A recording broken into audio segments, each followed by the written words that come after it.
Bismillahirrahmanirrahim. Assalamualaikum warahmatullahi wabarakatuh. Alhamdulillahirrabbilalamin. Assalatu wassalamu asrofil anbiya wa mursalin wa ala alihi washabihi ajmain. Amma ba'du. Yang saya hormati dosen pengampu Mistika Febriani MPD beserta teman-temanku sekalian. Kami dari kelompok 6 ingin menyampaikan sedikit hasil kerja kami yang bertemakan tentang BK Karir di SMA ataupun MA dan BK Karir di perguruan tinggi. Mohon kiranya kepada teman-teman semua dapat menyaksikan video kami agar apa yang kami sampaikan dapat bermanfaat bagi kita semua. Selanjutnya kita masuk ke materi. Pada saudari Seri Utami saya persilahkan. Materi yang pertama yaitu layanan BK Karir di SMA atau MA. Tujuan pelaksanaan bimbingan karir. Secara umum, tujuan diselenggarakannya bimbingan karir di SMA menurut Soekardi adalah membantu siswa dalam pemahaman dirinya dan lingkungannya dalam pengambilan keputusan, perencanaan, dan pengarahan kegiatan-kegiatan yang mengarah kepada karir dan cara hidup yang memberikan rasa kepuasan karena sesuai, serasi, dan seimbang dengan dirinya dan lingkungannya. B. Metode pelaksanaan bimbingan karir. Penyampaian layanan karir di sekolah dapat dilakukan dengan metode tertentu yang sesuai dengan isi materi dan kebutuhan siswa serta kemampuan pembimbing. Secara umum, pelaksanaan bimbingan karir di SMA dapat dilakukan dengan cara-cara berikut: ceramah dari narasumber, diskusi kelompok, karya wisata karir, kegiatan kurikuler secara instruksional, sosiodrama, hari karir, dan pengajaran unit. C. Pentingnya pelaksanaan bimbingan karir bagi siswa di sekolah.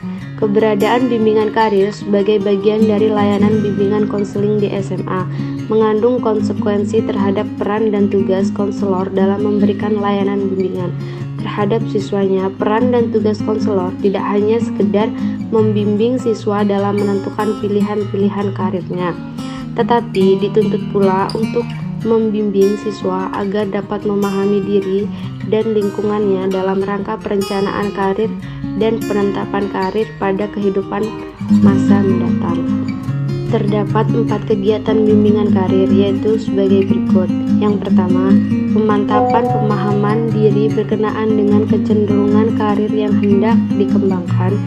C. Pemantapan orientasi dan informasi karir pada umumnya, khususnya karir yang hendak dikembangkan. Yang ketiga, pemantapan pengembangan diri untuk pengambilan keputusan pemilihan karir sesuai dengan potensi yang dimiliki. Yang keempat, orientasi dan informasi terhadap dunia kerja dan usaha memperoleh penghasilan untuk memenuhi kepentingan hidup, orientasi dan informasi terhadap pendidikan yang lebih tinggi, khususnya sesuai dengan karir yang hendak dikembangkan. 2. Layanan BK Karir di perguruan tinggi. Perguruan tinggi berperan cukup penting dalam menyiapkan sumber daya manusia yang berkualitas dengan orientasi masa depan yang lebih cemerlang daripada sebelumnya. Program konseling karir di perguruan tinggi lebih banyak digunakan untuk 1. Mencapai perkembangan karir, 2. Menyediakan treatment, dan 3. Membantu dalam penempatan penyampaian konseling karir di suatu pendidikan.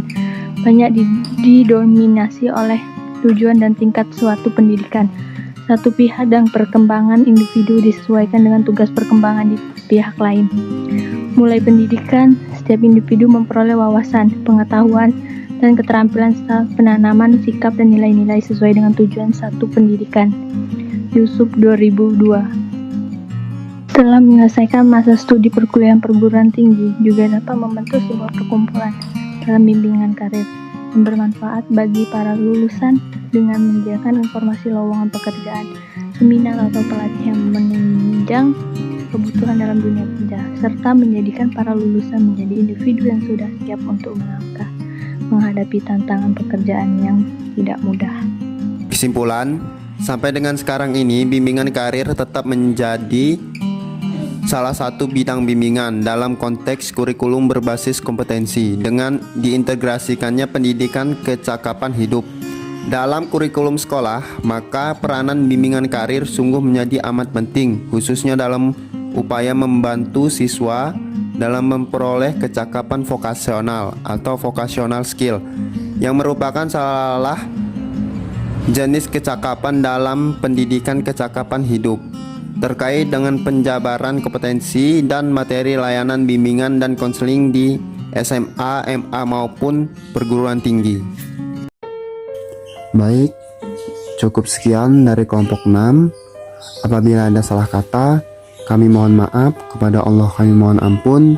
Saya akhiri, wassalamualaikum warahmatullahi wabarakatuh.